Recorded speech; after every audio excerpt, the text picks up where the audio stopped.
हमारी संस्कृति, हमारे संस्कार सदा रहें हमारे साथ। सब्सक्राइब करें तिलक। इस अवस्था में मुझे जीकर भी क्या करना है?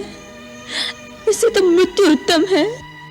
देखो, सोचो, इसका अर्थ ये हुआ कि तुम्हें अपने रघुवंशी पति के प्रेम और बल पर विश्वास नहीं है। ये तुम क्या कह रही हो त्रिजटा? तीनों लोकों में वही तो एक है जिसमें मैं तो क्या सारा संसार विश्वास करता है। यदि इतना ही विश्वास है तो फिर मृत्यु की कामना क्यों कर रही हो? जिस पापी ने तुम पर अत्याचार किया उसका अंत अपनी आंखों से नहीं देखोगी? तुम ये कह रही हो या तुम मुझसे छल कर रही हो?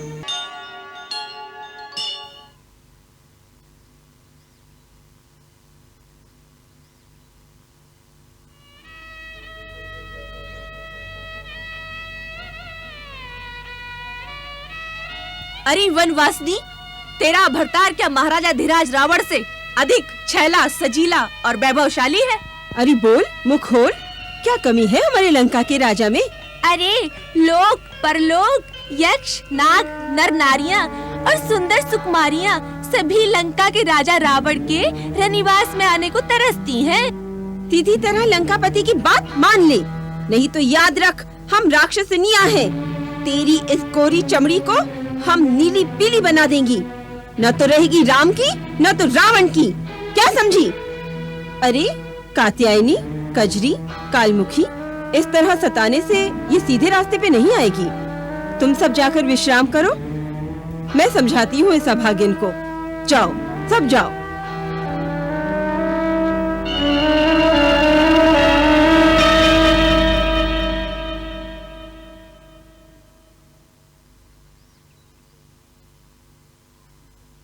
देवी सीता, तुम सती शिरोमणि हो।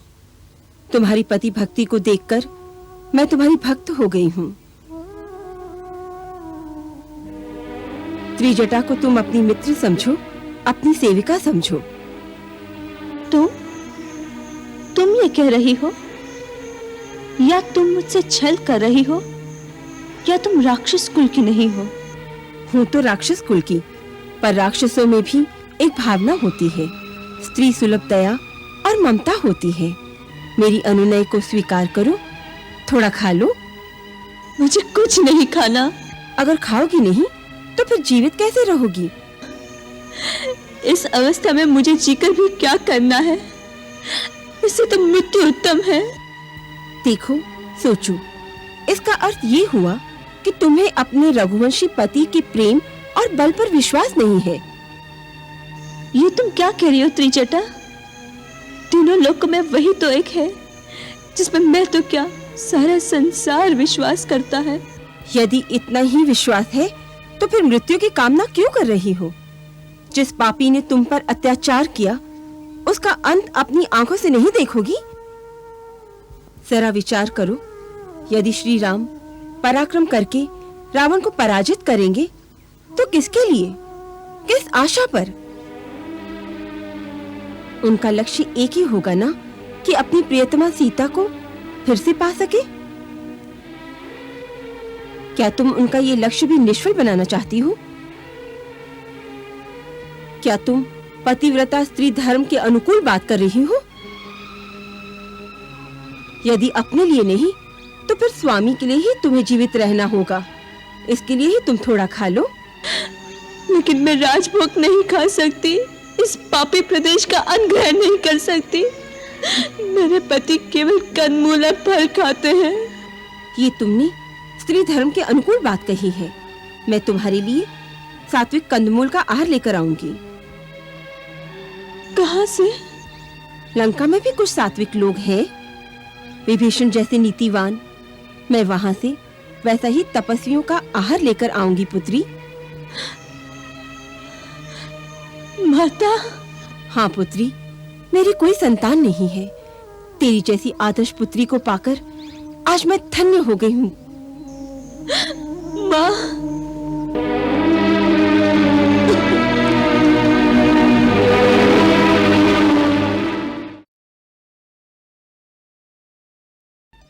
माता, आज बड़े ही शुभ शकुन हो रहे हैं। मेरे बाएं अंग फड़क रहे हैं। अनजाने आनंद की लहरें उमड़ रही हैं अंतर में। तभी बड़ी प्रसन्न दिखाई दे रही हो। आज पहली बार तुम्हारी वाणी में ऐसा उल्लास और मुखड़े पर चमक दिखाई देती है। हाँ माता, सोते सोते ही ऐसे लगा जैसे मेरा बायां हाथ मेरे स्वामी के हाथ तक पहुंच गया। पुत्री, यूं कह कि तेरे नाथ श्री राम का हाथ इस नर्क से तेरा उद्धार करने के लिए उठ गया है। अवश्य उस विराट वानर ने तेरा संदेशा तेरे स्वामी को सुना दिया है। उनके पग लंका की ओर तेरा उद्धार करने के लिए बढ़ चुके हैं।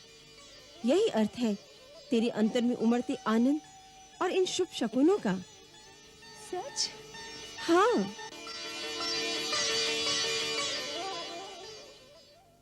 हर पल सीता सोचती